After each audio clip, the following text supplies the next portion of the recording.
So now that you know everything you need to know about graphs, we're going to look at modulus equations and how we go about solving modulus equations.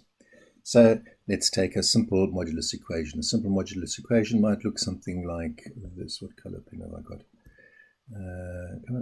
Let's get black. Okay, so I've got modulus of x minus 2 equals 1. Now, there are different ways in which we can go about doing this. We can go and do it in an algebraic way, or we can go and look at it graphically. Now, to begin with, I'm going to tackle the algebraic way because that's the way that you'll do it most of the time. But it is important that you keep the graphical perspective in mind when you're solving these things. Now, we're concerned with moduluses, with moduli, what happens when x is, when the modulus, the value inside the modulus bracket, is a negative thing. So it'd be a whole lot easier if we didn't have to deal with negatives. And one way in which we can deal with that is to go and square everything. I can square both sides and my result will then always be positive.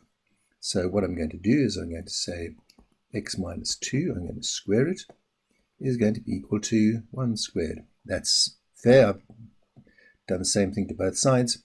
And now if I tidy this up, or expand this out rather, I'm going to get x squared minus 4x plus 4 minus 1 is going to equal 0. I've got a quadratic equation. And that is x squared minus 4x plus 3.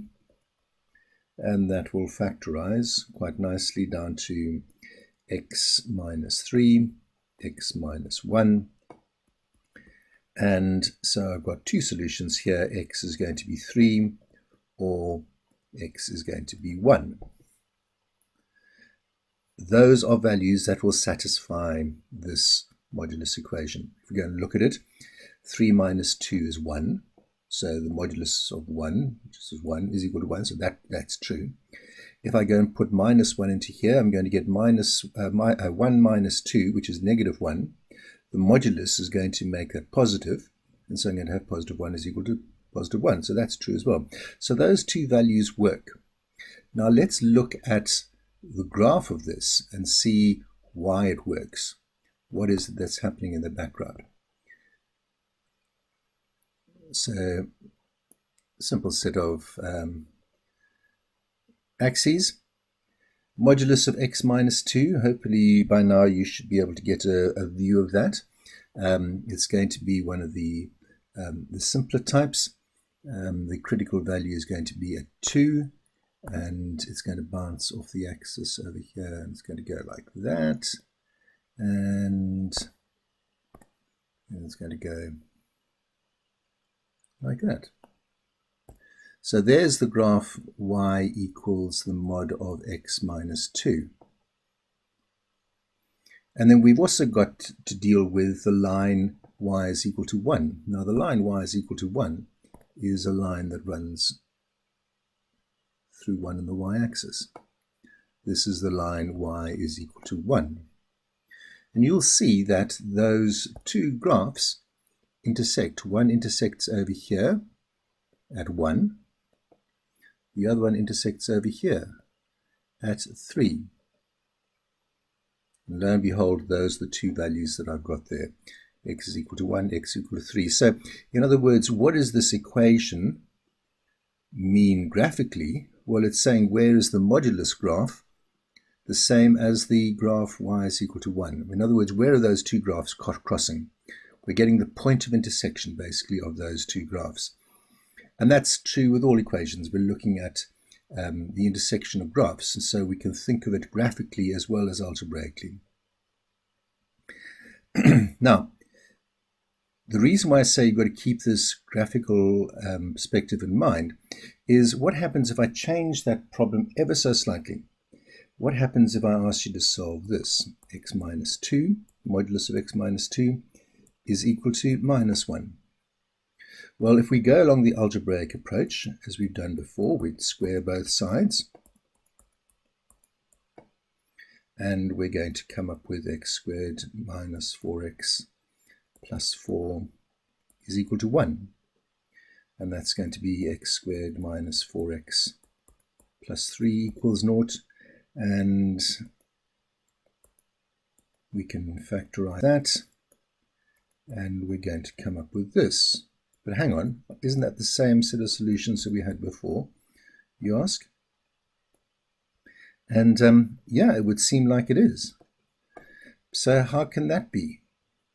Well, again, let's have a look at the graph and see what's happening with the graph. And this is why the graphical perspective is a really important one to keep in mind here. We know our first graph goes like this.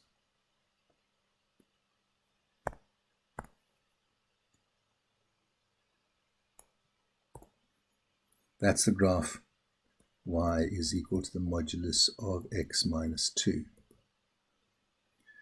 Our second graph is the line y is equal to minus 1. Now y is equal to minus 1 is down here.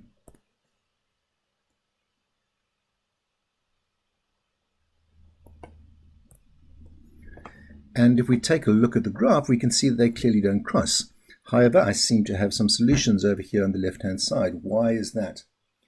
Well, the reason for that is what we picked up there are the extension of this line over here. If I extended that line down, it's going to cross this red line at x is equal to 1, up over there. And if I extended this line down, I'd get this happening at x is equal to 3. But those extended lines don't hold because the modulus graph doesn't go there. And this is where the critical values are significant, and we've got to take them into consideration when we're going about solving these things. Because basically, we need to think of the critical values as well. So if we start off and say when x is greater than or equal to 2, then I'm going to have this equation. I'm going to have x minus 2 is equal to minus 1, and that's going to give me x is equal to 1. Now I have a problem here because I'm saying my x values must be bigger than 2, but I've got a solution that is less than 2. So this is not possible. Likewise, if I go and say x is less than 2, then what's inside the modulus bracket must be made negative.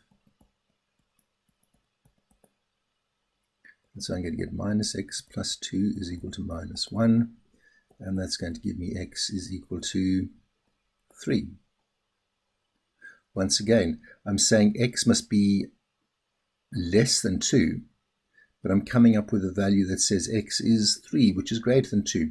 Again, that doesn't work. So be careful when you go and square both sides. You will bring in extraneous answers. These are the extraneous answers that we've picked up over here. So you need to consider those answers in connection with the critical value or values that exist with the modulus graph. We're going to do some more of these in the next video. So have a look through this. Once you feel confident with this work, then go and take a look at the next video. See you then.